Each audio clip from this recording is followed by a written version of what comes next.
Des étudiants s'apprêtent à envahir les rues de 8 villes du pays, Bruxelles, Wallonie, Flandre, même combat ou presque. Les problèmes sont distincts, l'enseignement dépend des communautés, mais flamands ou francophones, les étudiants réclament tous des moyens supplémentaires. Hugongo, vous êtes à Louvain-la-Neuve, une ville concernée par la manifestation. Alors quels sont les besoins plus précisément là-bas ?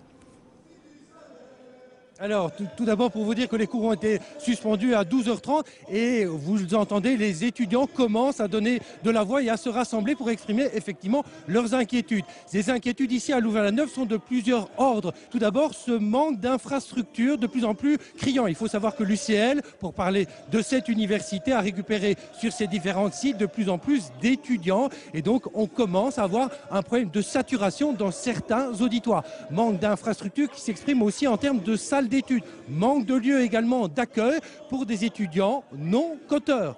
Les cotes, c'est effectivement un problème aussi criant à Louvain-la-Neuve. Il manquerait plus d'1 millier de logements, rien que pour l'UCL. Alors, plus globalement, il y a aussi une inquiétude sur le fond par rapport à cette réforme voulue par Marcourt, réforme de l'enseignement supérieur. Les étudiants nous disent ici qu'on est en train de détricoter les études, le parcours de l'étudiant, avec des études un petit peu à la carte.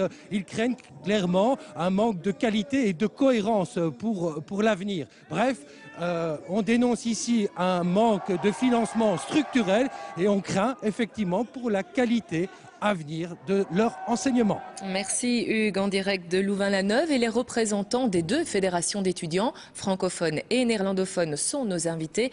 Ils reviennent en fin de journal pour discuter de cette action en colère. On les a aperçus tout à l'heure à Louvain-la-Neuve. Au total, 8 villes sont le centre de manifestations ou de rassemblements d'étudiants du supérieur, qu'ils soient francophones ou néerlandophones. Pour en parler, deux invités, David Mendes-Yepes et Dominique Van Ackere. Vous êtes tous les deux représentants des étudiants de part et d'autre de la frontière linguistique. Alors le financement de l'enseignement, on va le rappeler, il dépend quand même des communautés, les moyens aussi. Pourquoi, dès lors, une manifestation nationale ? Eh bien, tout à fait. Bien que l'enseignement soit une compétence communautaire, on sort dans la rue aujourd'hui pour dire que c'est un enjeu national, selon nous. Au moins pour deux raisons. Tout d'abord parce que vous savez que investir dans l'avenir, dans les jeunes, c'est vraiment investir dans le futur de nos sociétés. Et on peut dire que si on déleste ça et continue à sous-financer la formation de nos jeunes aujourd'hui, on risque de reproduire les crises et les inégalités qu'on connaît aujourd'hui. Deuxième aspect, c'est le fait que les problématiques qui sont celles des étudiants au nord et au sud du pays sont les mêmes. On se rend compte que le manque d'encadrement, le manque d'infrastructures, le manque de services, le manque de suivi, en fait le quotidien du francophone et du néerlandophone. Et donc c'est ensemble qu'on dit non au fatalisme des politiques qui disent qu'il n'y a plus de moyens, on dit ensemble on veut un meilleur avenir pour tous, et deuxièmement dire que face à tout ce qui nous occupe, l'étudiant francophone et francophone, néerlandophone, donc belge, peut s'accorder sur un objectif commun. Donc on comprend bien, le combat de base est le même et pourtant il y a quand même de sérieuses différences dans l'organisation de l'enseignement. Oui, le renseignement est organisé du côté flamand et du côté wallon, mais en fait, les problèmes sont les mêmes. On reçoit un budget du gouvernement fédéral, mais quand on se réunit, on voit qu'on a les mêmes problèmes. On a aussi... Vous recevez un budget des communautés aussi, oui, et avant ça. tout.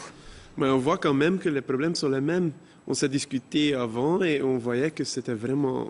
Et vous êtes d'accord que vous n'allez pas interpeller les mêmes personnes? Vous, c'est le ministre Marcourt. Vous, c'est monsieur, rappelez-le-moi, Smet, voilà, que vous allez interpeller cet après-midi d'ailleurs. Donc, vous avez deux interlocuteurs totalement différents. Mais comme vous l'avez dit, c'est très intéressant.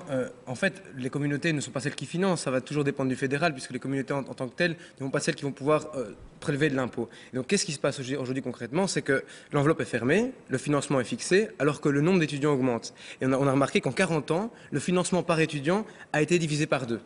Le taux d'encadrement divisé par 2. Et le sous-financement par étudiant est une réalité des deux côtés de la frontière. En fait, on a envie de dire, parce que quand on interpelle, que ce soit M. Smet ou M. Marcourt, par rapport aux questions qui touchent les étudiants, on nous dit, vous savez, c'est l'austérité, c'est la crise, etc. Il n'y a plus de moyens. On a envie de dire qu'il faut sortir de ce fatalisme. Et ça, c'est vraiment dans ce sens-là qu'on dit que c'est un enjeu fédéral, un enjeu national. Sortir, proposer un projet de société aux jeunes. Mais est-ce que c'est pas un peu naïf quelque part? On a pour l'instant une réforme de l'État où on donne justement plus de moyens, plus de compétences aux entités fédérées. Et vous dites oui, mais non, on ramène ça à un niveau fédéral. Est-ce qu'il n'y a pas une forme de naïveté là derrière où ce combat-là, il est un peu perdu d'avance?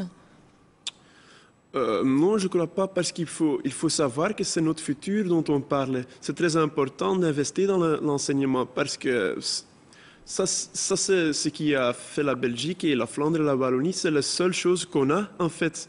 On n'a pas des autres moyens, on n'est pas comme les États-Unis ou les si je dois vous demander à chacun une priorité pour l'enseignement supérieur.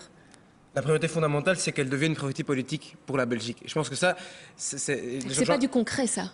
Du très concret, c'est qu'on puisse alors la refinancer à hauteur de ses besoins. Je pense que, typiquement, vous savez que l'Europe recommande 2% du PIB. On est très loin de ça, puisque les derniers chiffres disent qu'on est à 1,3% et des paillettes au-dessus. Et en général, dire que même si c'est les communautés qui le gèrent, on ne demande pas que ça soit refédéralisé. On demande qu'on accepte que ce ne soit pas une fatalité, qu'on ne puisse pas laisser la jeunesse de côté. Et je rappelle un petit élément, c'est que l'OCDE, en fait, a pointé du doigt que 1 euro investi publiquement dans l'enseignement supérieur permet d'en récupérer 4 par le biais des impôts. Donc c'est faux de dire que c'est une dépense et pas un investissement. Bon, vous avez trop parlé, vous en discuterez avec votre collègue néerlandophone. Merci en tout cas à tous les deux d'être venus sur ce plateau. On a compris, vous étiez plus ou moins d'accord avec ce qu'il vient de dire, donc vos priorités se rassemblent aujourd'hui en tout cas. Et on suivra ce dossier notamment ce soir dans ce journal. Les deux étudiantes se sont jointes au cortège bruxellois devant les bureaux du ministre Marcourt. Crise ou pas crise, ils étaient 2 à 3 000 à réclamer des investissements dans l'enseignement. Donc on est vraiment contents et en plus on est dans 8 villes différentes au niveau de la Belgique, dans toutes les villes étudiantines, donc c'est vraiment très chouette. C'est important qu'il y ait des flamands aussi? Oui, parce qu'on revendique la même chose, c'est-à-dire un refinancement public de l'enseignement. Même si c'est communautarisé? Oui, parce qu'on est soumis au même principe d'enveloppe fermée, c'est-à-dire depuis plus de 10 ans, l'enseignement reçoit le même budget alors que le nombre d'étudiants augmente. Le nombre des étudiants aussi en Flandre a augmenté pendant la dernière année. Et c'est pour ça, même dans les restaurants, il n'y a pas assez de place pour aller manger. Les frais pour étudier sont en train d'augmenter. Donc, on a quand même les mêmes problèmes qu'en Wallonie. On est trop d'étudiants, on a besoin de plus de financement, de meilleures infrastructures. Les auditoires ne sont pas assez grands? Les auditoires ne sont pas assez grands pour accueillir les étudiants de médecine, ça va pas du tout. Et ça ne va pas mieux dans les hautes écoles. Le malaise y est le même qu'à l'UNIF. On a des classes surpeuplées avec 50 élèves par classe et des profs qui en peuvent plus. Et c'est pas normal, ça doit changer. Et c'est pour ça qu'on est là pour crier, on n'est pas d'accord. On n'est pas d'accord. Tout ce joli monde a traversé Bruxelles sans bloquer les tunnels de la petite ceinture. On peut vouloir du blé sans faire trop de foin.